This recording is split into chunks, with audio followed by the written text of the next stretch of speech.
Hello everyone, কেমন আছেন সবাই? আশা করি সবাই খুব ভালো আছেন। আমিও খুব ভালো আছি। অনেকটা সকাল সকাল উঠে পড়েছি। বাইরে একবার ক্যামেরাটা নিয়ে এসে দেখাচ্ছি, দেখুন কত কুয়াশা এসছে। আর আমিও তো মর্নিং ওয়াক থেকে চলে এসেছি। চলে এসে এবার আমি নিজের ঘরের কাজ সমস্ত কিছু কমপ্লিট করে রান্নার দিকে মন দিয়ে দেবো, তাড়াতাড়ি করছি ওই জন্য।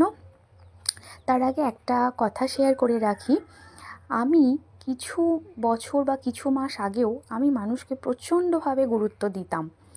ফোন না করলেও ফোন করতাম, খবর নিতাম, অনেক কিছু করতাম।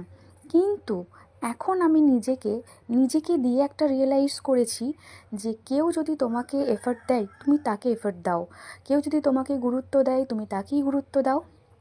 সমস্ত মানুষ আজকের দুনিয়ায় দাঁড়িয়ে স্বার্থ ছাড়া কিচ্ছু বোঝে না। স্বার্থ পেলে তোমাকে হাজারবার ফোন করবে, তোমাকে খবর নেবে, কিন্তু স্বার্থ ফুরিয়ে গেলে কেউ করবে না। এটা একদম হাতে গোনা কয়েকজন মাত্র তোমাকে করবে, আদারওয়াইজ কেউ করবে না। তাই নিজেকে কাজ করো, নিজের কাজের মধ্যে মোটিভেট করো নিজেকে, নিজের শরীরচর্চা করো, ভালো থাকো, প্রচুর প্রচুর টাকা ইনকাম করো, দেখো তুমি খুব ভালো থাকবে, আনন্দে থাকবে, কিন্তু কোনো মানুষকে বেশি গুরুত্ব দেওয়ার দরকার নেই। তো চলো, এই দেখো ক্লাস থেকে চলে এসেছি, এসে বিকালে জামা কাপড় গুছিয়ে নিচ্ছি। তার আগে একটু ফল টল খেয়ে নিলাম, সন্ধেবেলায় একটু যোগা করে নিচ্ছি। এটা আমি যেদিনই সময় পাই এটা আমি করতে থাকি। তারপর রাতের খাবারের জন্য এখানে আটা মাখিয়ে নিচ্ছি। আটা মাখানো হয়ে গেছে।